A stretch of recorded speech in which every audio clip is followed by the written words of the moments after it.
الحمدللہ رب العالمین والصلاة والسلام علی خاتم الانبیاء و سید المرسلین۔ ہم آج کی فہم قرآن کلاس میں سورہ صافات کی چند آیات کا مطالعہ کریں گے جو قیامت کے برپا کیے جانے کے بارے میں ہیں۔ اعوذ باللہ من الشیطان الرجیم، بسم اللہ الرحمن الرحیم۔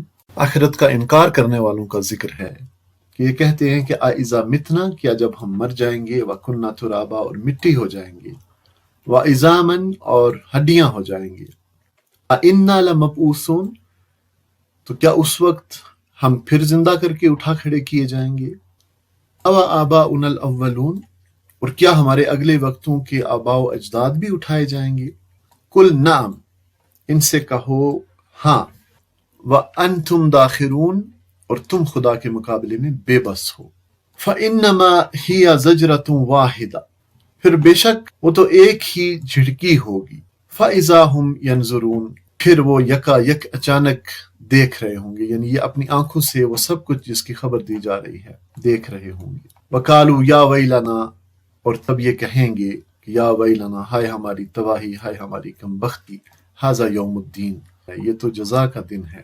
تب کہا جائے گا ھذا یوم الفصل کہ یہ فیصلے کا دن ہے، الذی کنتم بہ تکذبون جسے تم جھٹلایا کرتے تھے۔ ترجمہ دیکھیے، اور کہتے ہیں بھلا کہیں ایسا ہو سکتا ہے کہ جب ہم مر چکے ہوں اور مٹی بن جائیں اور ہڈیوں کا پنجر رہ جائیں، اس وقت ہم پھر زندہ کر کے اٹھا کھڑے کیے جائیں، اور کیا ہمارے اگلے وقتوں کے آباء و اجداد بھی اٹھائے جائیں گے؟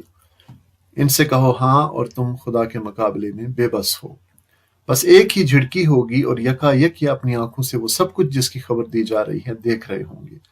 اس وقت یہ کہیں گے ہائے ہماری کم بختی، یہ تو یوم الجزا ہے، یہ وہی فیصلے کا دن ہے جسے تم جھٹلایا کرتے تھے۔ اب اس کی تفصیلی مطالعے کی طرف آئیں۔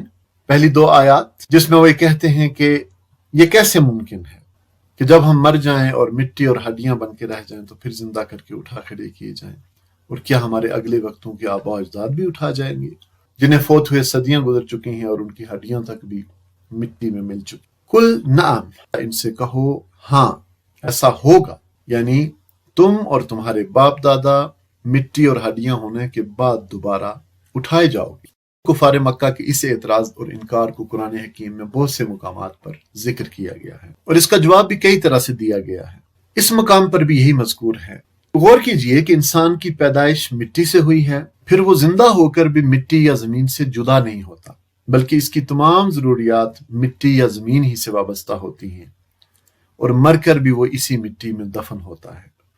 تو جب گل سڑ کر مٹی بن کر مٹی میں مل جائے گا تو زمین اس کے تحلیل شدہ اجزاء کو نکال کر باہر نہیں پھینک دیتی، بلکہ اپنے اندر محفوظ رکھتی ہے، اور پھر انہی اجزاء کو اللہ تعالیٰ پھر سے اکٹھا کر کے اپنی پہلی حالت میں لے آئے گا۔ روح کی جہاں تک بات ہے تو وہ پہلے بھی اللہ کے پاس تھی، اس نے ہی پہلی بار جسم میں ڈالی تھی، پھر اس نے ہی مرتے وقت قبض کر لی تھی، تو روح تو اللہ کے قبضے میں ہے، یہی روح اس کے جسم میں ڈال کر اسے پھر سے اٹھا کھڑا کیا جائے گا۔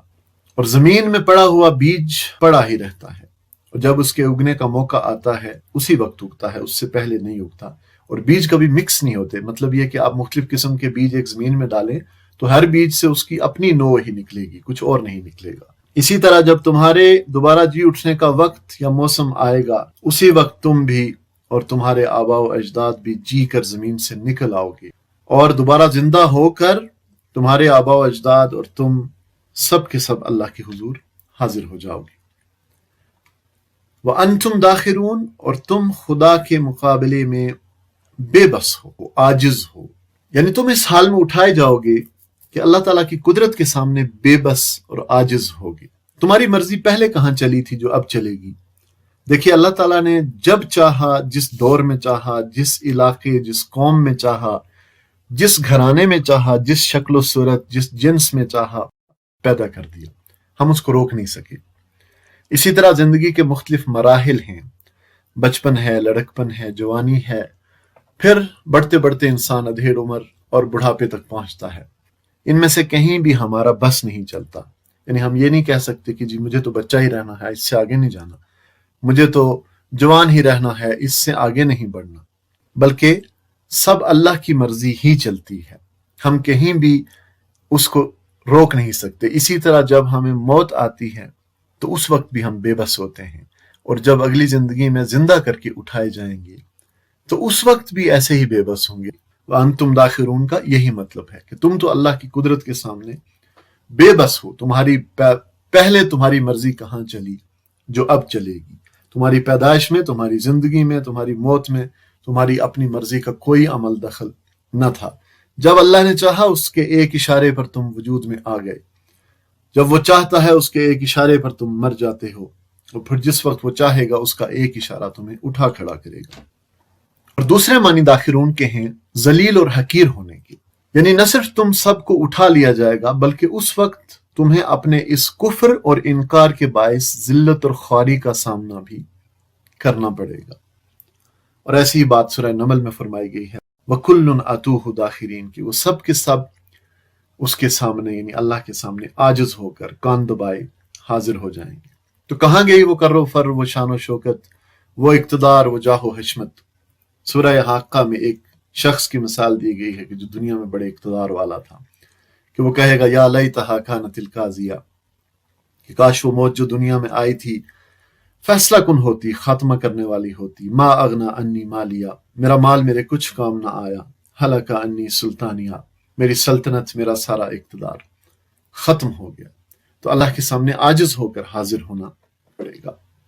اگلی بات فَإِنَّمَا هِيَ زَجْرَةٌ وَاحِدَةٌ فَإِذَا هُمْ يَنظُرُونَ، بس ایک ہی جھڑکی ہوگی اور یکا یک یہ اپنی آنکھوں سے وہ سب کچھ جس کی خبر دی جا رہی ہے دیکھ رہے ہوں گے۔ یعنی یہ بات جب پوری ہونے کا وقت آئے گا تو دنیا کو دوبارہ برپا کر دینا کوئی لمبا چوڑا کام نہ ہوگا، بس ایک ہی جھڑکی سوئے ہوئوں کو جگا دینے کے لیے کافی ہوگی۔ تو جھڑکی کا لفظ یہاں جو ہے بہت معنی خیز ہے، اس سے کچھ ایسا نقشہ نگاہوں کے سامنے آتا ہے کہ اول تا آخر جتنے انسان پیدا ہوئے اور مرے تھے وہ گویا سوئے پڑے ہوں گے، اور یکا یک کو ڈانٹ کر کہے گا اٹھ جاؤ، اور بس آن کی آن میں وہ سب اٹھ کھڑے ہوں گے۔ وَقَالُوا يَا وَيْلَنَا هَذَا يَوْمُ الدِّينِ، اس وقت یہ کہیں گے ہائے ہماری کم بختی، یہ تو یوم الجزا ہے۔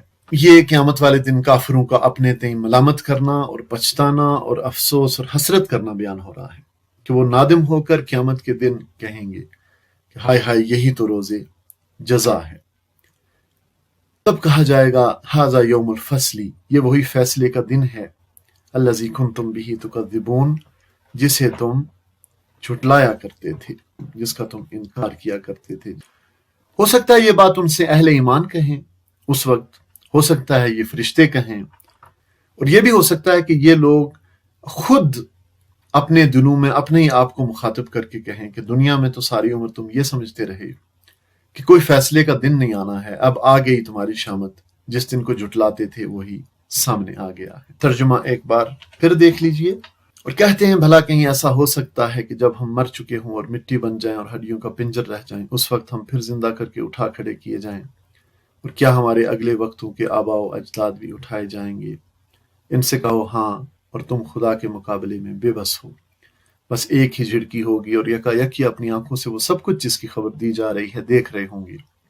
اس وقت یہ کہیں گے ہائے ہماری کم بختی، یہ تو یوم الجزا ہے، یہ وہی فیصلے کا دن ہے جسے تم جھٹلایا کرتے تھے۔ اللہ تعالی ہمیں اس دن کی ذلت اور رسوائی سے بچائے، آمین ثم آمین۔